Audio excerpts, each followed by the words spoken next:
A soaring vulture is a hovering spectre of death. We tend to see these scavengers as vile butchers. However, without them, without their keen vision and their taste for putrefying flesh, the savannah would be an enormous cesspit.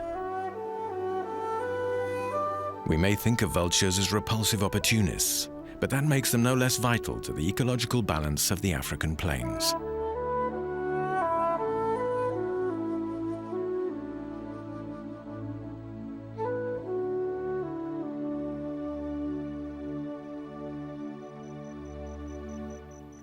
Serengeti National Park in Tanzania, a paradise for herbivores. It's home to 1.5 million wildebeest and hundreds of thousands of zebras and gazelles. Every year, nature wipes out a good number. Only 30% of young wildebeest survive their first year.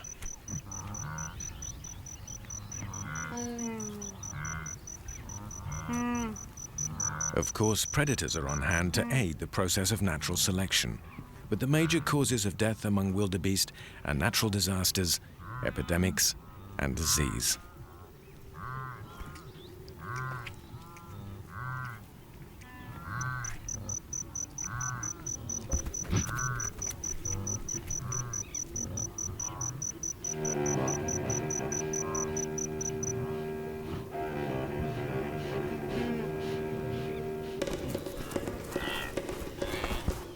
All the inhabitants of the savannah are interdependent, and their fates continually cross. The three key elements of an ideal ecosystem are all in place: grass, wildebeest that eat the grass, and carnivores that eat the wildebeest. The only thing missing from this picture is the very last link in the chain, the vulture.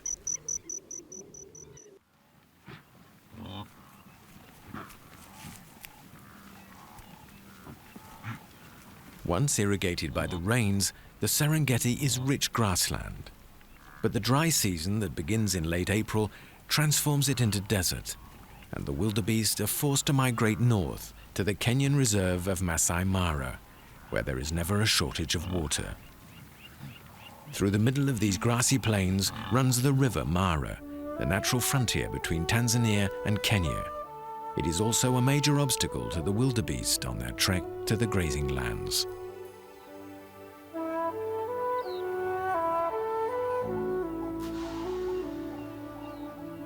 The great annual wildebeest migration gives rhythm to the life of the Masai Mara. It brings a promise of abundance for predators and scavengers which have not eaten their fill for months. The vultures settled on the lands around the river Mara are waiting for their booty. Ruppel's griffon vultures, African vultures, and lappet-faced vultures have gathered with a common purpose. Rather than waste their energy flying to and fro above the savannah, they wait for sighting reports from those patrolling at 300 meters above ground level.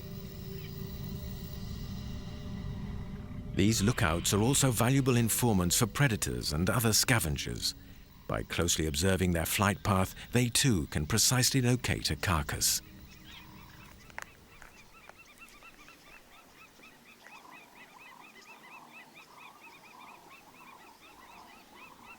The spotted hyena, the vulture's main rival.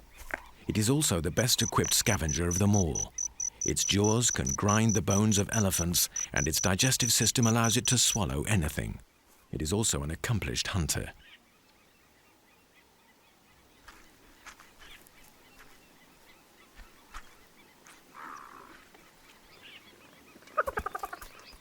Even the lappet-faced vulture, the largest and strongest of all the species in Africa, would not defy a hyena for long.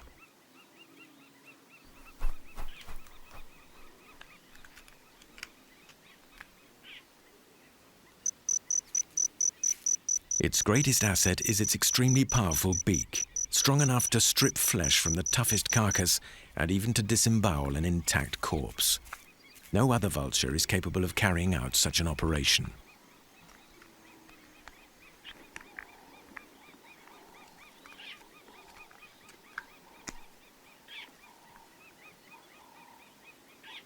The problem for these professional scavengers is that an abandoned kill belongs to nobody. And as finders are not keepers, everyone can stake a claim.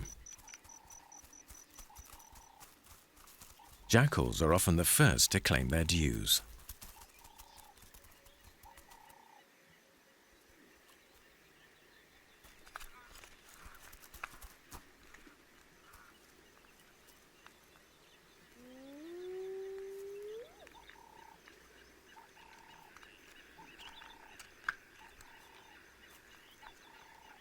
Even when picking at a carcass that is little more than a skeleton, the animals remain guarded. The Mara Savannah has gone without rain for 3 months. Weak from hunger, the carnivores prowl, ready to tangle with all comers in order to pinch a few scraps from the feast. As live prey is scarce, even lions must make do with carrion.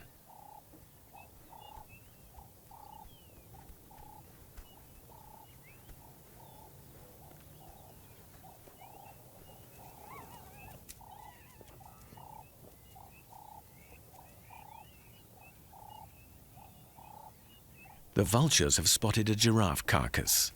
Alerted by their flight, this group of hyenas hurries to the designated spot.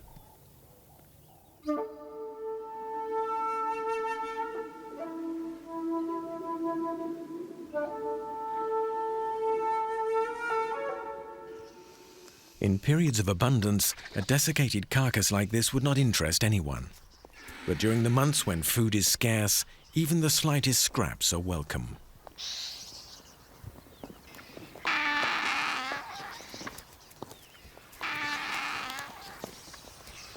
Hyenas are perhaps more adept at keeping the leftovers to themselves than all the other carrion eaters, and they certainly have their techniques for dislodging the first arrivals.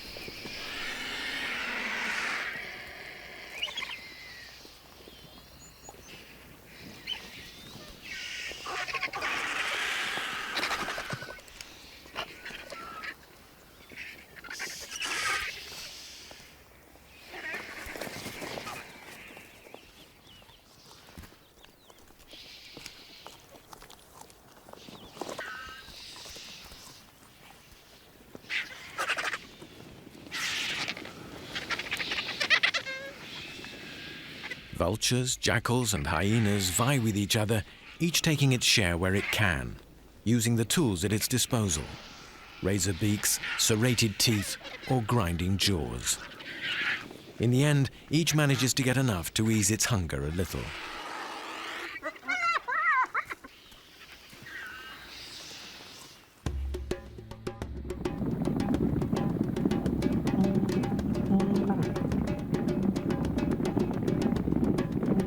Herds of wildebeest are making their way towards the river. Soon the ground will carry the muffled sound of their approach to the carnivores, signaling the end of their wait. It's the sound of the largest land migration on Earth.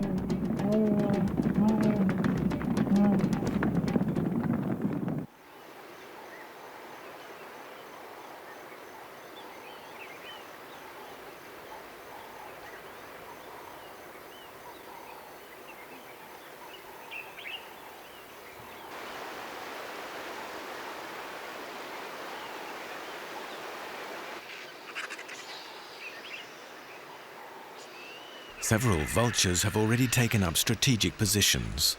Soon there will be hundreds.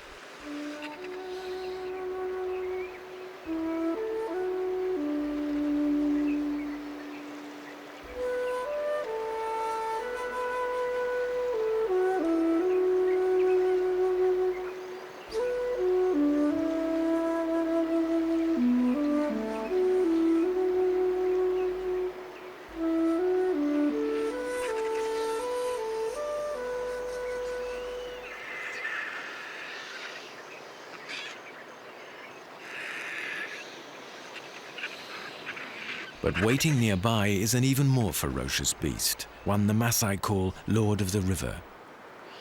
Its camouflage allows it to go largely unnoticed, but when the time comes, it will exact a heavy toll from the horde passing through its domain. For crocodiles, the wildebeest migration is the major event of the year. They exist on meager rations for months and are well prepared when the herds finally arrive. It is now late August. The wildebeest have been on the march for 4 months. They are exhausted and emaciated, but almost at the end of their journey. The scavengers are waiting.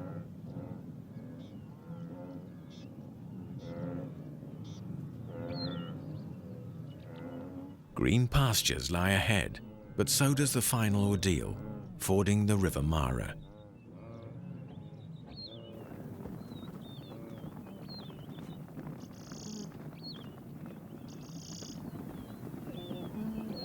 The wildebeest converge on the river. Several thousand are already massing on the banks, awaiting the moment when the more fearless among them will take the plunge.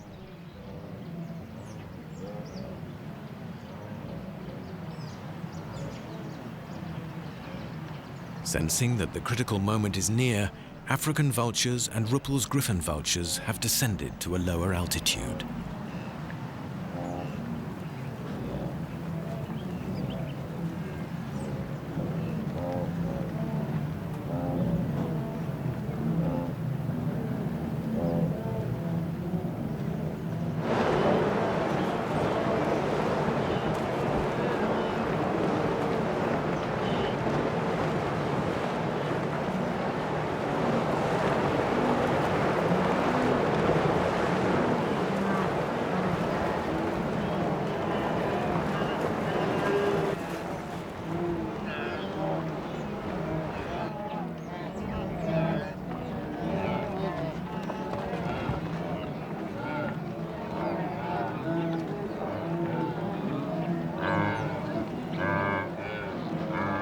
The wildebeest seem programmed to obey an impulse to carry on their journey come what may. Some break their backs leaping from the steep banks, but it doesn't seem to matter. What matters is to keep going.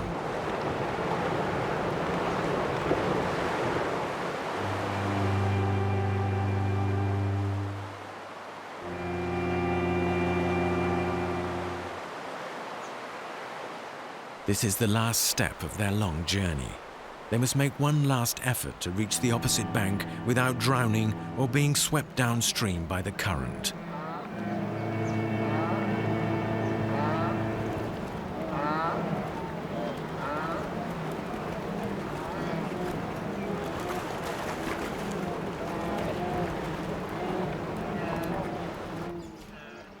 Once across, getting out of the river is just as dangerous. After hundreds have passed, the muddy rocks offer little grip to their hooves.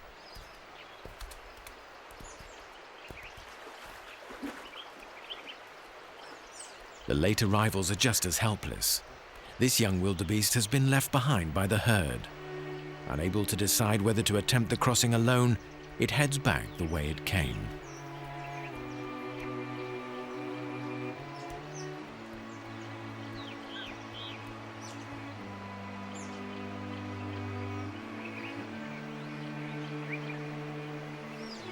On the other bank, those that were injured during the crossing stand no chance of survival.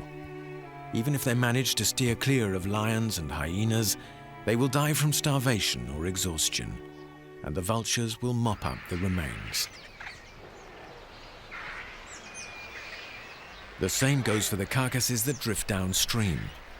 This crossing, however, has left few casualties, so the vultures and other scavengers will have to wait for the next one.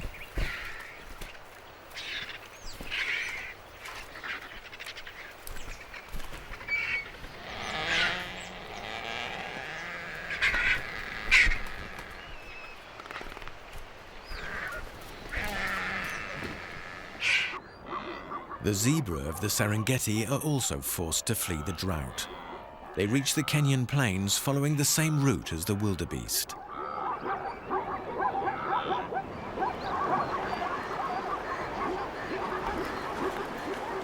There are not as many zebra, no more than 600,000. They are not as highly strung and better organized. They carefully choose a place to ford the river.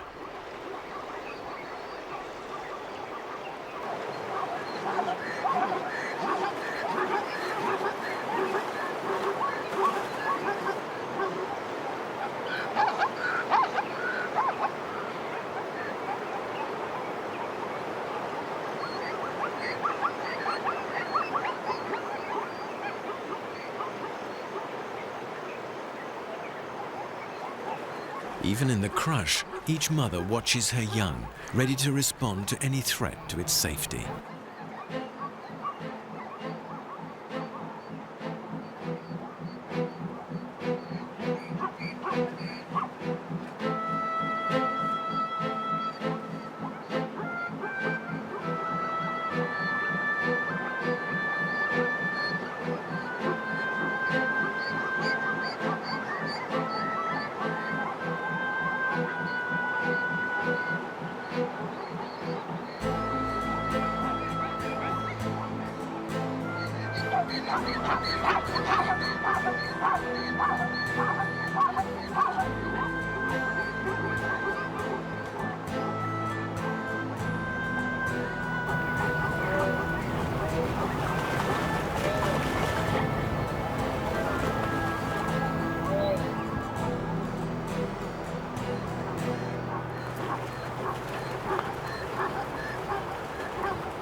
On the banks, the vultures wait for the river's current to claim its victims.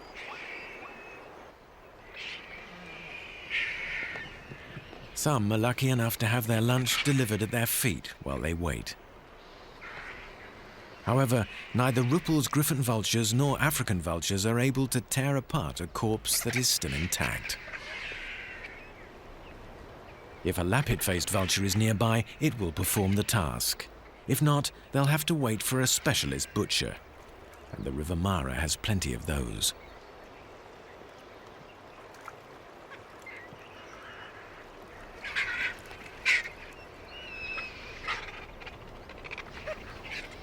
Predator or scavenger, the crocodile does both jobs equally well. And as it can scent blood from miles away, it is always quick to arrive at the site of a feast. Although it is generally believed that crocodiles are big eaters, their stomachs are in fact no bigger than a basketball, and they can only swallow small quantities at a time.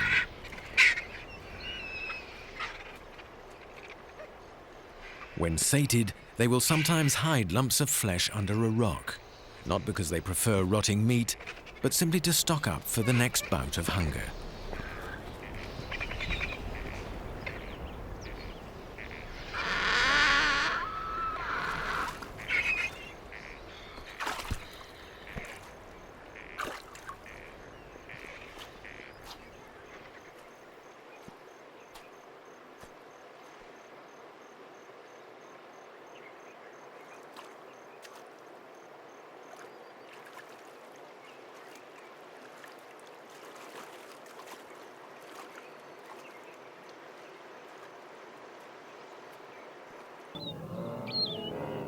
Mid-September, the main body of the wildebeest migration is assembling near the river.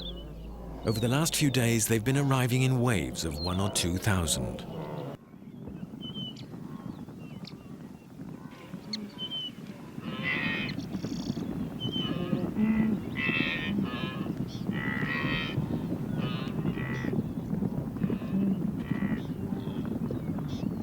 This time, the vultures will be richly rewarded.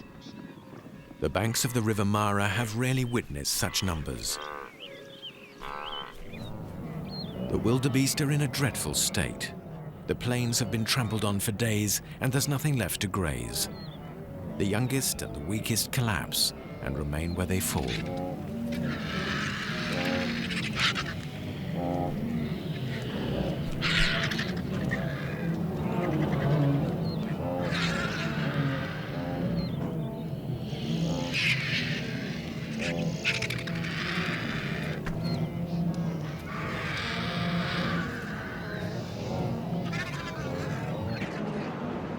Driven by hunger and urged on by the mass, the first few rows jump.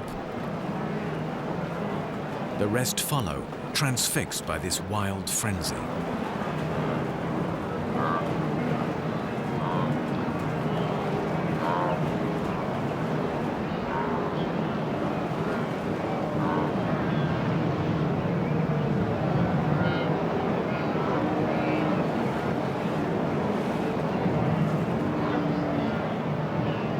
But the first among them discover it was a deadly trap. The opposite bank has a steep wall that the wildebeest can't climb.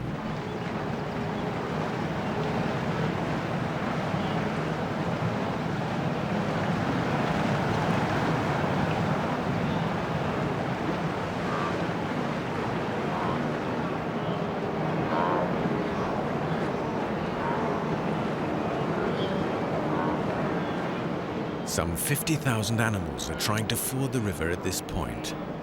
It's too many.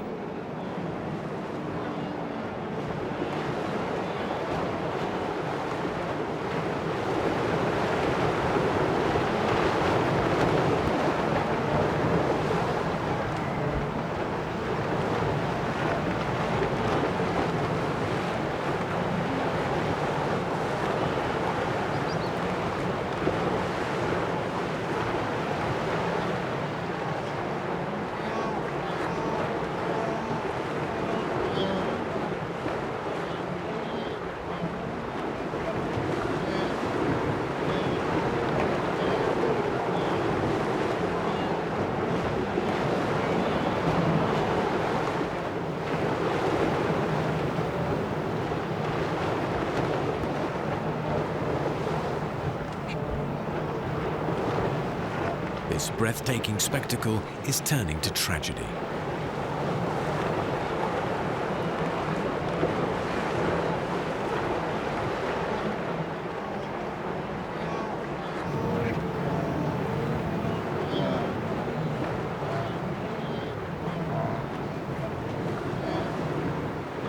Finally, they've found a way out.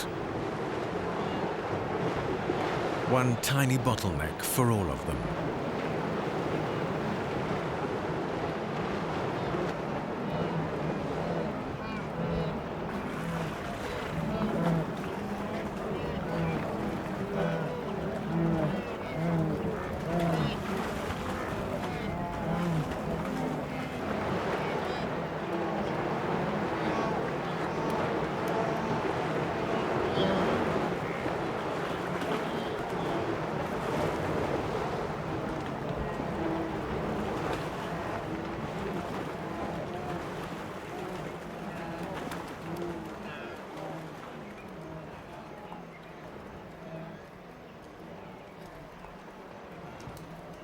Curiously, the wildebeest change their itinerary from year to year, never reusing the crossing points from the last migration.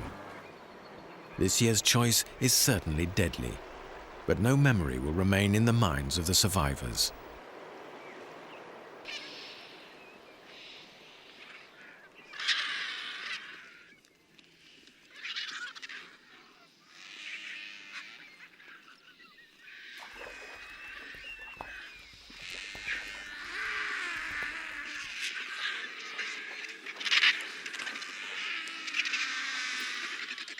Gradually, peace returns to the River Mara. The number of dead is incalculable. This herd of wildebeest has paid very dearly for its annual passage.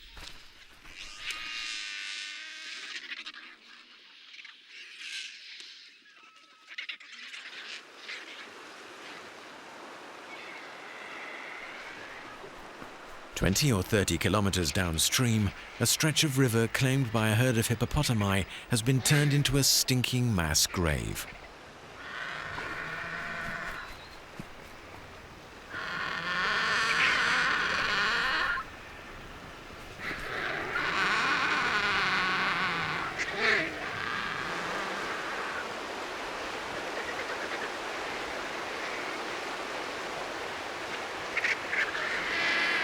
Just days ago, the vultures were scrapping over dried-out carcasses.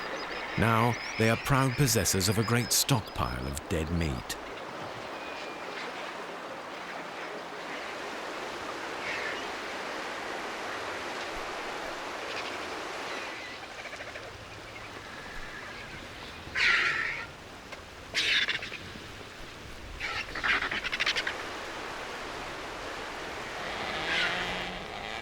The build-up of carcasses is highly dangerous for the Masai Mara ecosystem. The stench of pestilence is already spreading across the grasslands. The river has to be cleaned, and these carcasses cleared away before pollution sets in. The vultures cannot manage the task alone. They always come up against the same problem, ripping the entrails from a carcass that is still intact. The only alternative to waiting for help is to let it decompose. The carcasses have reached the territory of another herd of hippopotami even further downriver.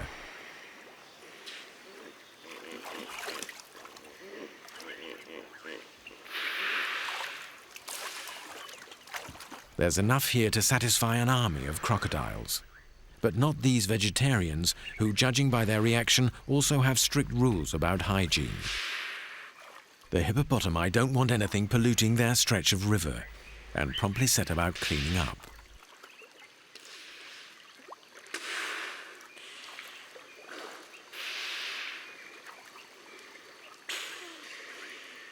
One by one, the carcasses are piled up in one spot.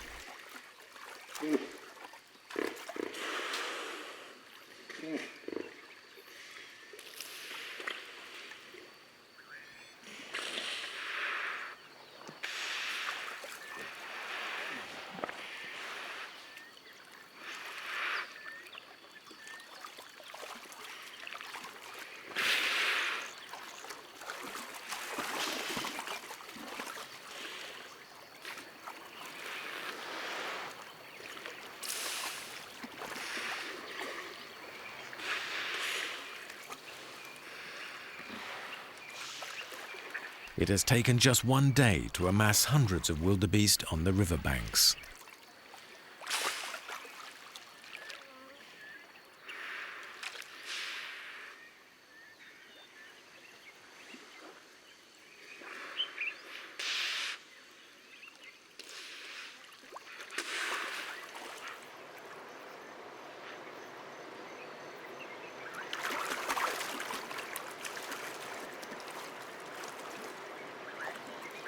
Meanwhile, the crocodiles have so gorged themselves that it's all they can do to steer lethargically between the carcasses, indifferently watching them drift by.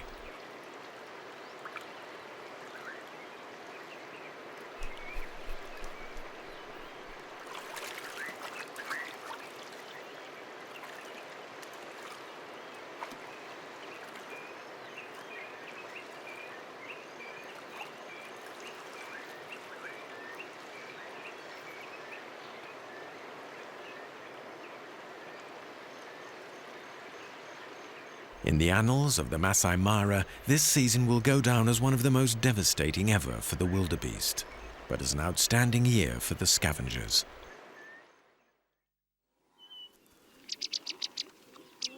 Back in the heart of the savannah, the hyenas are on a hunting expedition for other victims of the migration that have been left behind, injured wildebeest that were unable to make it as far as the river. Bloodthirsty brutes, vicious, cowardly thieves, hyenas have been given the worst names, but their role is more commendable than contemptible. They, more than any other predator, contribute to limiting the numbers of herbivores, as each year they kill animals that are old, weak, or sick.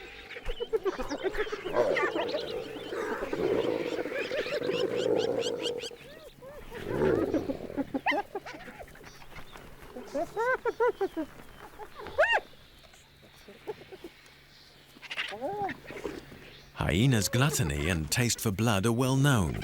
What is less familiar is their remarkably structured social life. Packs are ruled by a matriarchy, each one with a female leader who cooperates with her sisters and passes her role on to her daughters. It's an established rule that females which are placed high up in the hierarchy are accorded feeding priority and consequently receive a larger share. Through a complex language of body postures and yelps, the hyenas ensure that order reigns as they scramble for the spoils.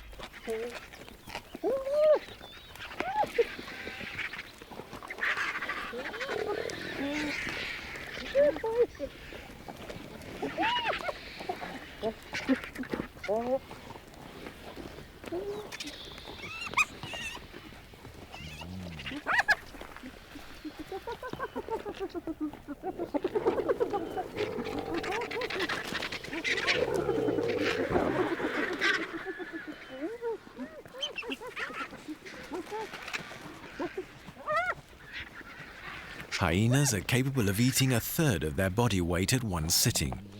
If unchecked, they will swallow everything from flesh to tendons, skin and bone. Only the horns and hooves are left to one side.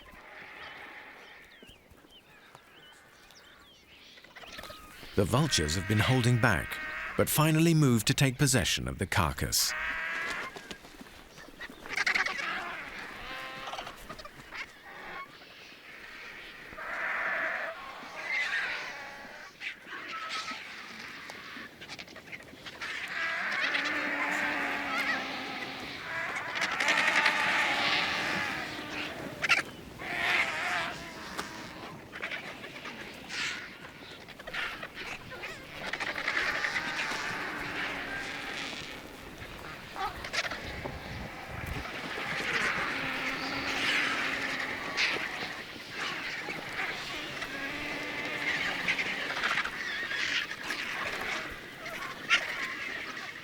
Ruppel's griffons and African vultures are similarly equipped, with a curved beak for slicing and ripping the skin and a rasp-like tongue to pull flesh into the mouth.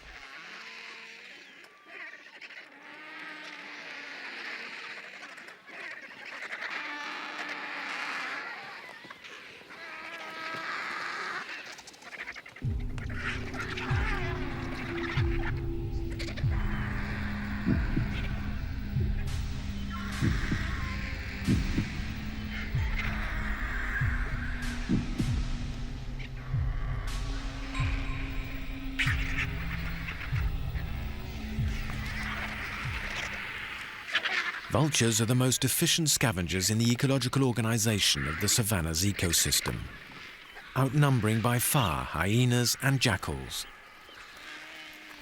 They are also the first to spot carrion and the first to reach it, expending a minimum of effort to do so. Vultures devour more meat than all the other carnivorous mammals put together.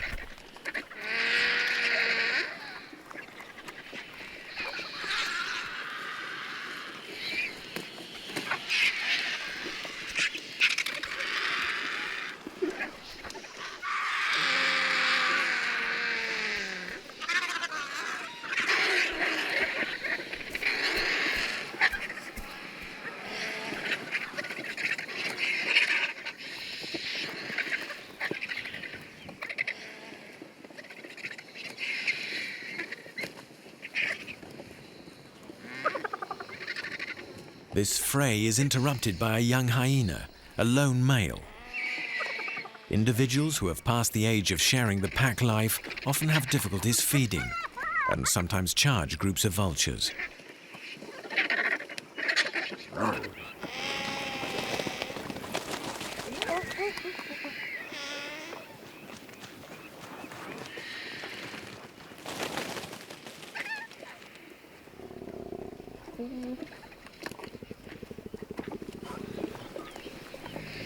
The vultures don't risk retaliating.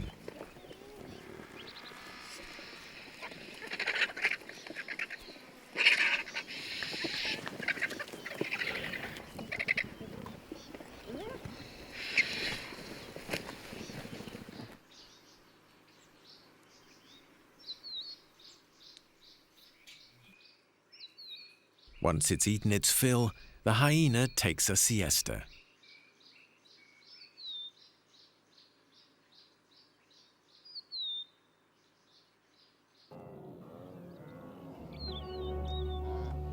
The wildebeest that arrived safe and sound have overrun the plains of Masai Mara. The rains are holding off and the grass is still a little dry, but far more abundant than in the Serengeti.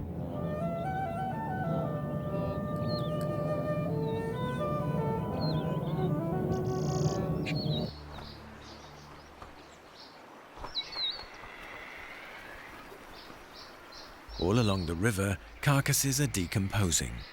The scavengers can get to work.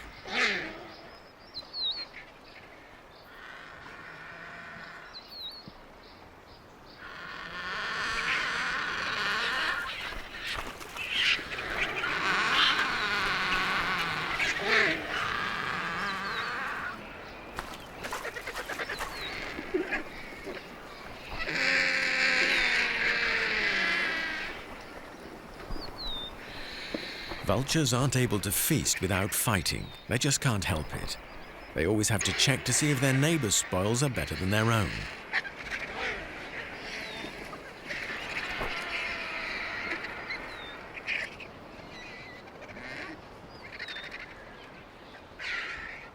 Vultures' strange bodies are designed for the work they do. Vast wings for gliding in search of carrion, an all-purpose beak, and a heavy, stable body. The long, bald neck is perfect for reaching inaccessible entrails.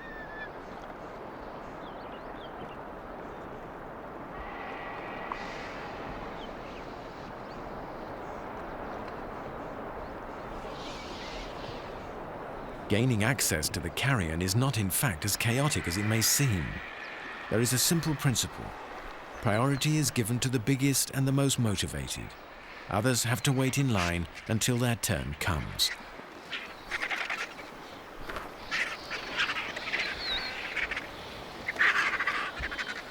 Those who have already taken their share just digest serenely.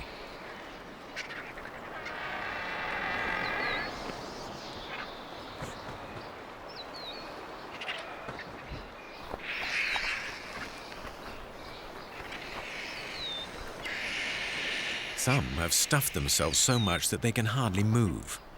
They can only wait, wings unfolded, facing away from the sun to ward off the heat.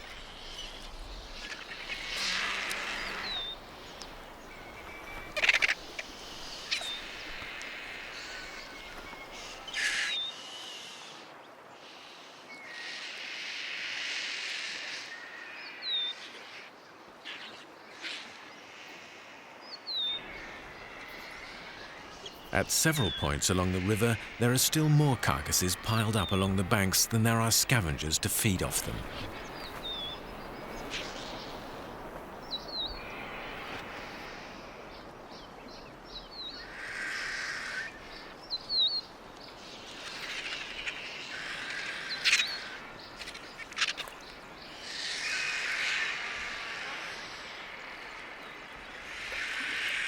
These little creeks are teeming with crocodiles, which take an active part in the cleaning of the river. And they are not animals that tend to pick at their food.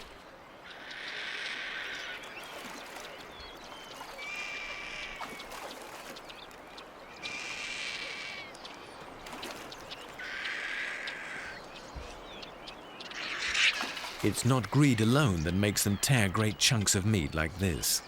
Their canines are as sharp as razors, perfect for slicing through meat, but not for chewing it.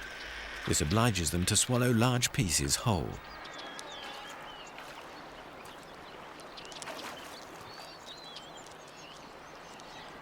The crocodile's digestive juices break down the meat and are in fact corrosive enough to dissolve horns, hooves, and manes.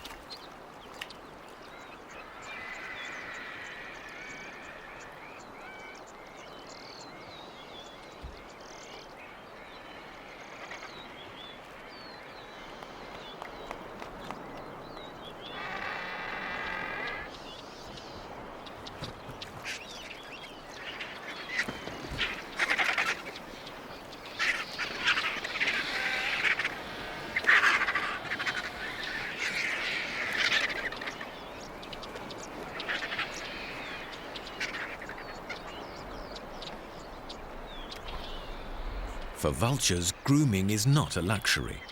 Removing blood and debris from their flight feathers is vital.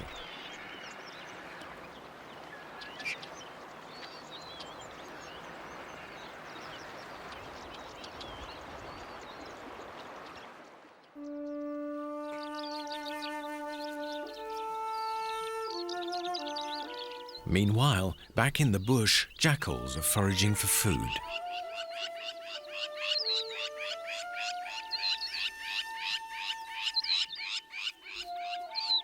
Young, newly weaned jackals are insatiable. They will eat anything. Prey they kill themselves, carrion they happen across, and snacks between meals. Insects, fruit, and even mushrooms.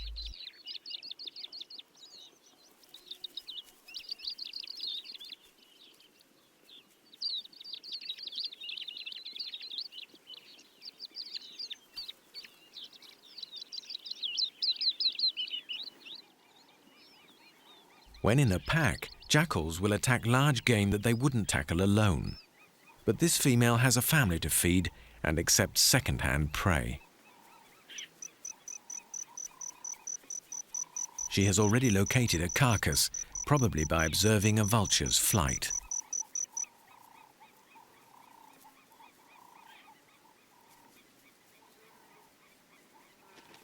The long hike has whetted her appetite and made her bolder.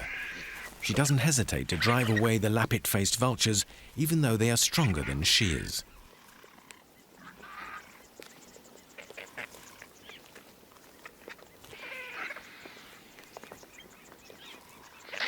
The vultures are indignant, and it won't take them long to strike back.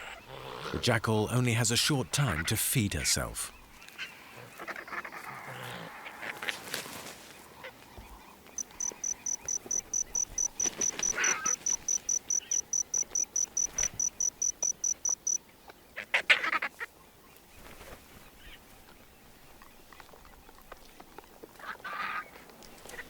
Marabou storks are second-rate scavengers.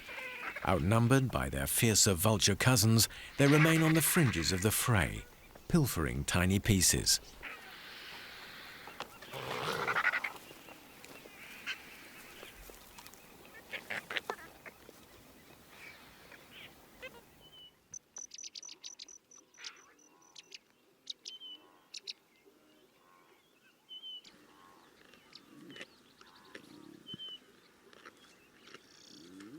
A peerless predator, the lion dominates the food chain in the African savannah. Apart from man, it has no natural enemy. Its size and power have always guaranteed undisputed supremacy. Although great hunters, if lions come across carrion, they'll save themselves the effort of a kill.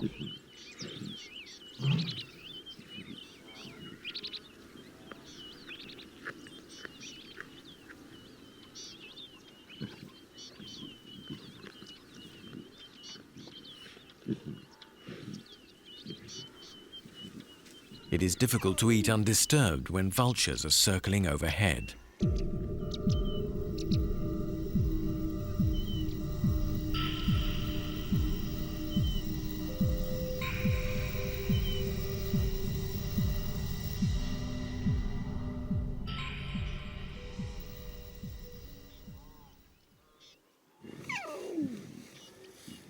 As it takes almost as much effort to defend a carcass as to capture live prey, it's often not worth fighting for.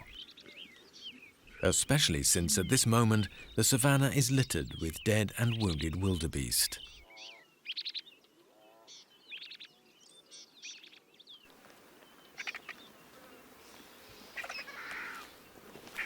The lappet-faced vulture is the only vulture able to tear through hide, but as it's also a specialist in retrieving the toughest parts, the cartilages and tendons, it profits at both the beginning and the end of the dissection.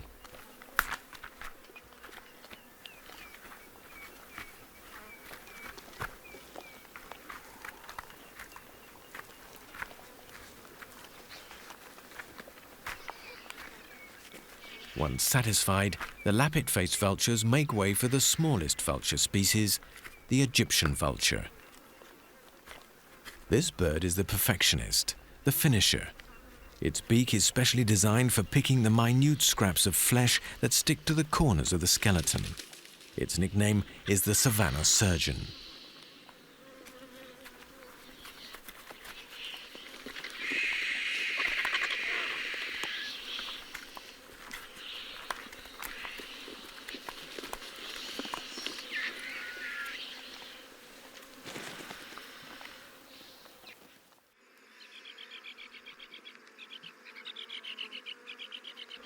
There comes a time when meat eaters can get no more from a carcass, and when other types of cleaners move in and start work.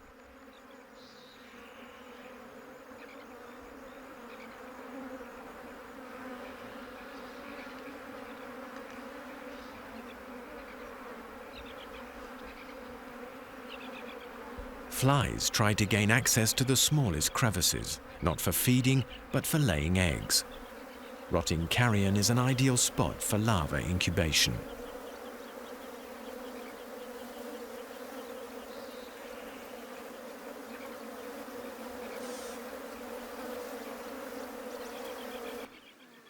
Sometimes they choose a carcass that has not yet been plundered by the larger cleaners. The larvae slowly but surely polish it off through to the bone.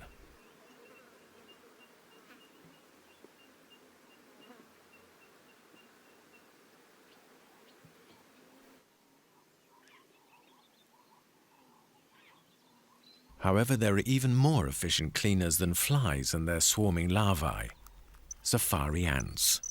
These ants are nomads that crisscross the savannah, carrying with them under close guard their food, their queen, and their eggs.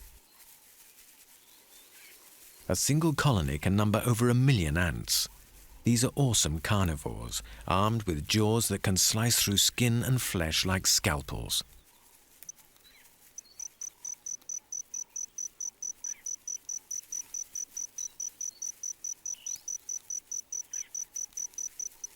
Once they take possession of a carcass, any animal which tries to dislodge them, be it hyena, jackal, or vulture, is quickly discouraged.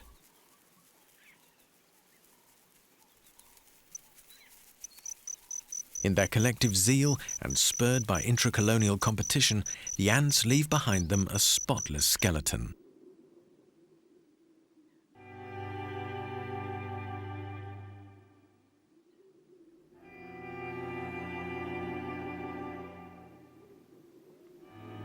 On the Masai Mara plain, most of the animals injured during the migration have been eliminated. In time, sun, wind, and rain will combine to make the bones disappear. It's now late October. 2 months have passed.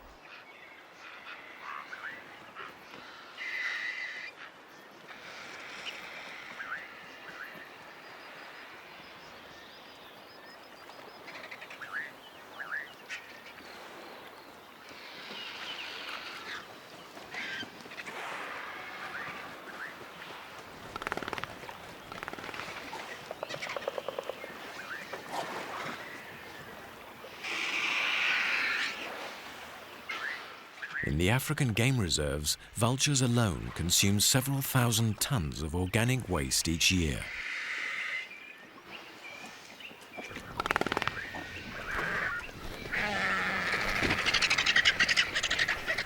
This natural recycling system does not shock the people who live in the savannah. The Maasai do not believe in life after death. Like many others in this land, they leave the remains of their dead to the elements and to the scavengers.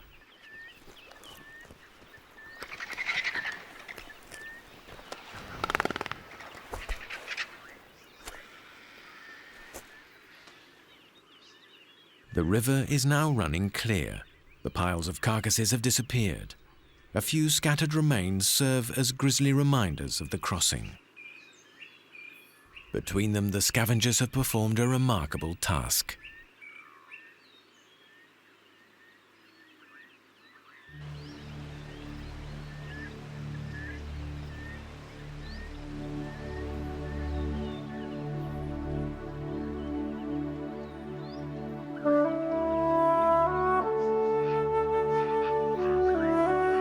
The long-awaited rains will transform the river into a raging torrent, and the banks will be washed clean by the sudden rise in the water level, the season's last great spectacle.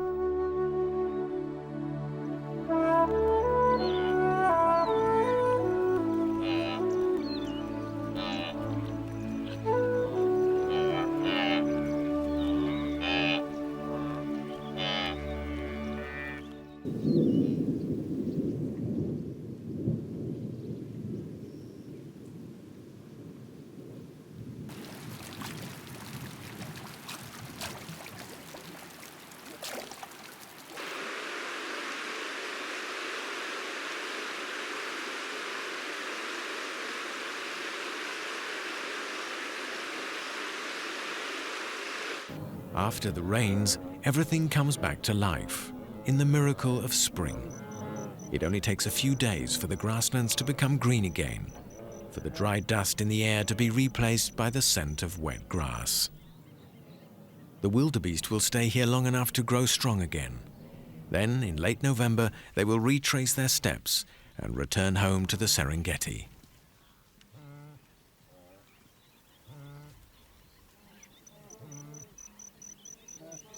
For this hooded vulture and its fellow raptors, the season of plenty has come to an end.